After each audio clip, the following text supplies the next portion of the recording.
Supreme court বলার পরেও যারা চিকিৎসা করে না তারা মানুষের সেবা করতে আসেননি, গো ধরে বসে আছে। এটা থেকে স্পষ্ট তাদের উদ্দেশ্য কি। 1 মাস ধরে ডাক্তাররা যে স্ট্রাইক করেছে তা অবৈধ। এইসব ডাক্তাররা আনফিট।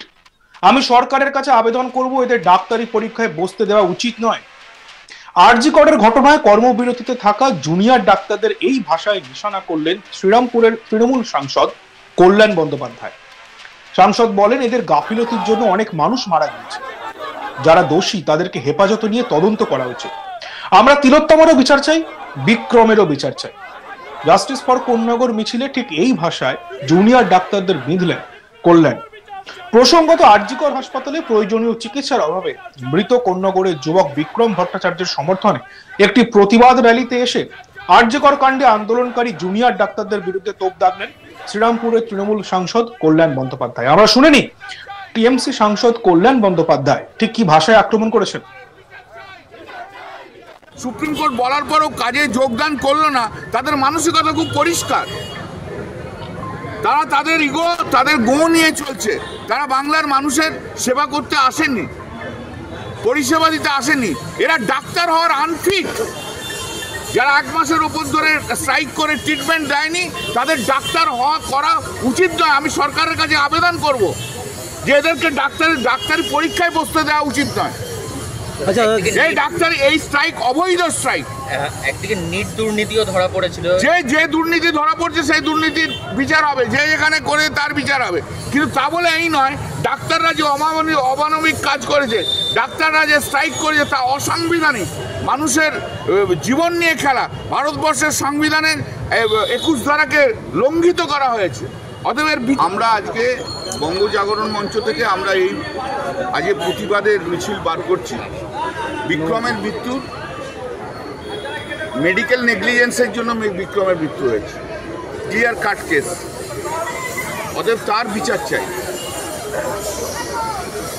যেমন তিলোত্তমারও আমরা বিচার চাইছি, তেমনি এই বিচারও আমরা চাইছি।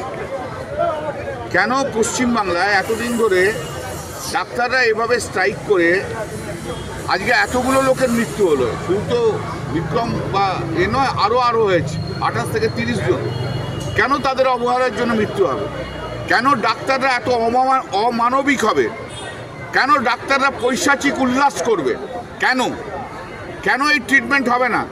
বরঞ্চ আমরা যখন এটা বলেছি এর আগের দিন আমি, তখন ডাক্তারদের থেকে একটা স্টেটমেন্ট করা হয়েছে যে না ওকে ট্রিটমেন্ট করা হয়েছিল 3 ঘন্টা ধরে। তো ওনার মাই তো দাঁড়িয়ে আছে, বিক্রমের মাই তো দাঁড়িয়ে আছে, সেও তো বলে যে 3 ঘন্টা ধরে কোনো ট্রিটমেন্ট হয়নি। সেই 3 ঘন্টা ধরে যদি ট্রিটমেন্ট না হয়ে থাকে, যে কাগজগুলো তৈরি করেছে এগুলো তো ম্যানুফ্যাকচার ডকুমেন্টস। এটা ম্যানুফ্যাকচার ডকুমেন্টস।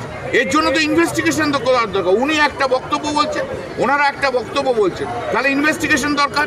এবং সেই ইনভেস্টিগেশন জন্য দরকার হলে ডাক্তারদের কাস্টোডিয়াল ইন্টারোগেশন দরকার। এখন কাস্টোডিয়াল ইন্টারোগেশন সেই ডাক্তারদের দরকার। তা নাহলে কী করে হবে? সত্য কথা কী করে বেরিয়ে আসবে? সত্য জানতে হবে, মানুষ সত্য জানতে চায়।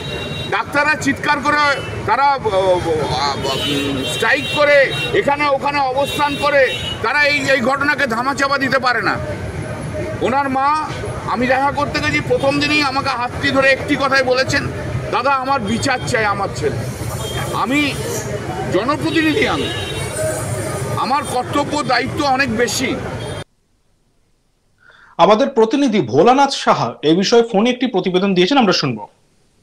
হুগলি কোন্নগরে বিক্রম ভট্টাচার্য মৃত্যুর ব্যাপারে বিচারে দাবি করতে এসে একটি প্রতিবাদ মিছিল আয়োজিত হয়। সেই মিছিলের নেতৃত্ব দেন শ্রীরামপুরের টিএমসি সাংসদ কল্যাণ ব্যানার্জি। তিনি এই মিছিলের পর একেবারে আরজিকর কাণ্ডে যারা জুনিয়র ডক্টর তারা স্ট্যান্ড আপ করে বসেছে, তাদের বিরুদ্ধে তোপ দেখে কল্যাণ ব্যানার্জি বলেন যে এরা যে ডক্টর, জুনিয়র ডক্টররা যারা ডাক্তারি পেশার যে শপথ বাক্য করা হয় যে পেশেন্টদের সেবা করব, সেই ন্যূনতম তাদের রেসপন্সিবিলিটিকে ক্যারি করছে না। উনি বলেন যে তারা 1 মাস ধরে অন্যায়ভাবে বেআইনিভাবে ধর্নায় বসেছে।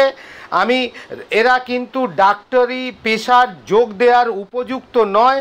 উনি রাজ্য সরকারকে অনুরোধ করবেন যে এই জুনিয়র ডক্টরদের আগামী দিনে যে ডাক্তারি পরীক্ষা হয় তাদেরকে বসার অনুমতি না দেন।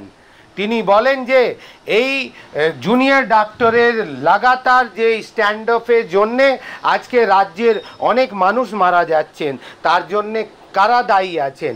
এই জুনিয়র ডাক্তাররা যারা স্ট্রাইকে বসেছেন, তৃণমূল সাংসদের কথায় যে তাদেরকে আমিও চাই বা সবাই চায় যে নির্ভয়া যে যিনি আরজিকর কাণ্ডে যিনি মারা গেছেন তাদেরও বিচার হোক, কিন্তু এই ডাক্তারদের স্ট্রাইকের জন্যে বাংলায় বিক্রম ভট্টাচার্যের মতো অনেক রুগীরা মারা যাচ্ছে, তাদেরও বিচার চাইতে হবে, না হলে এই বিচার কিন্তু একপক্ষ হয়ে যাবে। আরজিকর কাণ্ডের জেরে টানা কর্মবিরতিতে রাজ্যের স্বাস্থ্য পরিষেবা ভেঙে পড়েছে, এই অভিযোগ তুলে জুনিয়র ডাক্তারদের নিশানা করেছেন তৃণমূলের নেতা, মন্ত্রী, সাংসদ এবং বিধায়করা। কেউ বাদ যাননি। আন্দোলনরত চিকিৎসকদের হুমকি দিয়েছেন তৃণমূল বিধায়ক হুমায়ুন কবিরও। আমরা শুনে নিই তিনি ঠিক কি বলেছিলেন। চালিয়ে যায় তাহলে এবার রাস্তায় নেমে পদক্ষেপ হবে, তাই তো? এটা আমি মুর্শিদাবাদের ক্ষেত্রে আমি বলছি, ডাক্তাররা যদি এইভাবে অমানবিক ভাবে শুধু তিনাদের সিকিউরিটি আর তিনাদের স্বার্থ দেখতে থাকেন, তাহলে আম জনতার স্বার্থ দেখার জন্য আমরাও রাস্তায় নামতে বাধ্য হব। আমি অন্তত পক্ষে হুমায়ুন কবির এই ক্যারেক্টারের লোক হবে।